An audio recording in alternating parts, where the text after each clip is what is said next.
Ieri sera i poliziotti del reparto prevenzione del crimine di Padova, nel loro servizio a disposizione del commissariato di pubblica sicurezza di Chioggia, sono intervenuti in un noto locale del centro storico dove una donna fra i 30 e i 40 anni, in palese stato di alterazione da alcol, aveva dato in escandescenze fino a non reggersi in piedi. Anche da terra, con alcune bottiglie di vino cadute sul pavimento e la dispersione del loro contenuto, la donna continuava a scalciare, invitata dal gestore del bar a uscire, fino a che lo stesso non l'ha trascinata fuori. In quel frangente è arrivata appunto la polizia, che ha cercato di venire a capo della situazione, prestando aiuto alla signora. Ma quest'ultima si è scagliata contro due agenti e per questo è stata condotta al commissariato, prima di essere portata all'ospedale dall'ambulanza.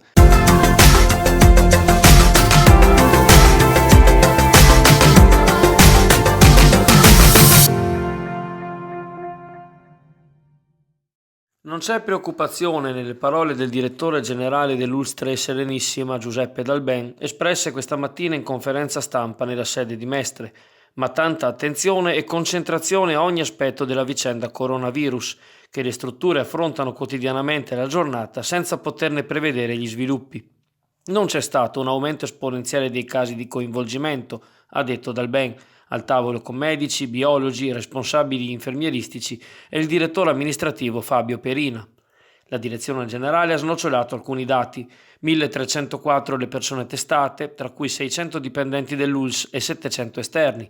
Di questi 32 casi positivi, con 14 ricoveri sintomatici. Si tratta di persone con patologie pregresse, nelle quali il coronavirus si è aggiunto ad affezioni cardiocircolatorie, broncopolmonari, diabetiche, di immunodepressione, ovvero un quadro simil-influenzale che si sovrappone alla fragilità dei pazienti e lo appesantisce. 8 sono al reparto malattie infettive di Mestre di Venezia e stanno lentamente migliorando, mentre 6 in terapia intensiva.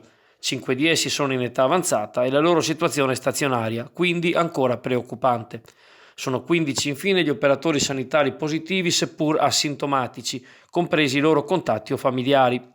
L'età dei ricoverati è concentrata soprattutto dai 70 ai 90 anni, con 10 casi su 14. 2 sono sessantenni, altrettanti fra 40 e 60 anni, tutti di sesso maschile. Per far fronte all'emergenza sono state autorizzate 54 neoassunzioni a tempo indeterminato tra medici, infermieri, assistenti sanitari, operatori tecnici e autisti di idroambulanze a Venezia. Finora 47 di esse sono già diventate effettive. Ogni giorno alle ore 18 l'ULSS incontra la conferenza dei sindaci del territorio, alla quale partecipano quasi tutti i comuni, mentre sono già avvenute e continueranno le riunioni quotidiane con i sindacati, i rappresentanti dei medici, la giunta e la protezione civile. La settimana prossima i vertici dell'ULSS 3 Serenissima incontreranno anche i medici competenti in materia per ogni comune. E allora Lorenzo, parlaci di questo Crea la tua pizza. Allora, lunedì abbiamo dedicato una serata a voi, ai clienti, alla vostra creatività e abbiamo creato un'offerta speciale che però vi lascio un po' liberi di sbizzarrirvi, perché lunedì c'è la promozione Crea la tua pizza, quindi c'è una pizza margherita con 3 gusti a vostra scelta, completamente liberi, potete creare voi la vostra combinazione di gusto. Bibita e caffè a 10 euro. Tutti i lunedì sera c'è la promozione di questo tipo sulla pizza.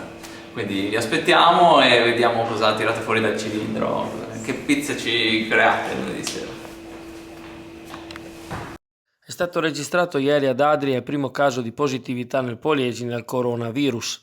Il paziente è un imprenditore di 51 anni che nei giorni precedenti alla serrata era andato a cena con un collega di Vo, nel Padovano, poi ricoverato nel capoluogo euganeo. È stato il 51enne stesso a informare l'ULSS 5 che ha provveduto a effettuare il test, dal quale è risultato appunto positivo. L'uomo non ha sintomi della malattia, ma è stato ricoverato al reparto malattie infettive dell'ospedale di Rovigo. La sua famiglia è in stato di isolamento domiciliare. La notizia è stata data dal direttore generale dell'ULSS Polesana Antonio Compostella e dal sindaco di Adria Omar Barbierato. Nel mentre questa mattina il 17enne Nicolò, lo studente di grado rientrato dalla Cina, è tornato a casa dopo la convalescenza romana. Sono saliti a 191 i casi di positività nel Veneto, ovvero 40 in più rispetto a ieri. Di questi, 109 sono pazienti asintomatici, 35 quelli attualmente ricoverati, 11 malati in terapia intensiva. 6 sono i pazienti dimessi dagli ospedali e posti in isolamento fiduciario.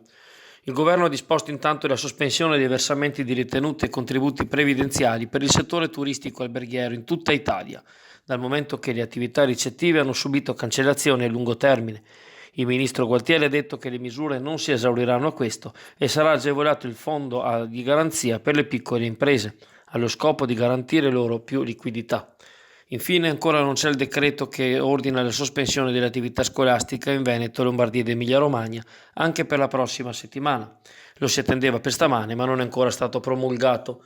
Appare comunque scontato lo stop a fronte delle avvertenze giunte al governo da parte del Consiglio Superiore della Sanità. Verrebbero così superate le resistenze del presidente della Giunta regionale veneta Luca Zaia e dell'omologo emiliano Stefano Bonaccini. Si è frattanto concluso il sondaggio di Chioggia Azzurra con il 72% che si è dichiarato contrario alla riapertura già da lunedì, il 21% favorevole e il 6% incerto nel dare una risposta. Il decreto, che potrebbe arrivare nelle prossime ore, introdurrà la norma salva anno per gli studenti, la quale deroga al limite dei 200 giorni minimi per la validità dell'anno scolastico. In tal caso rimarrebbero probabilmente vietate per ulteriori 8 giorni le manifestazioni pubbliche, con graduale riapertura contingentata per musei, teatri, cinema, luoghi di cultura e di svago.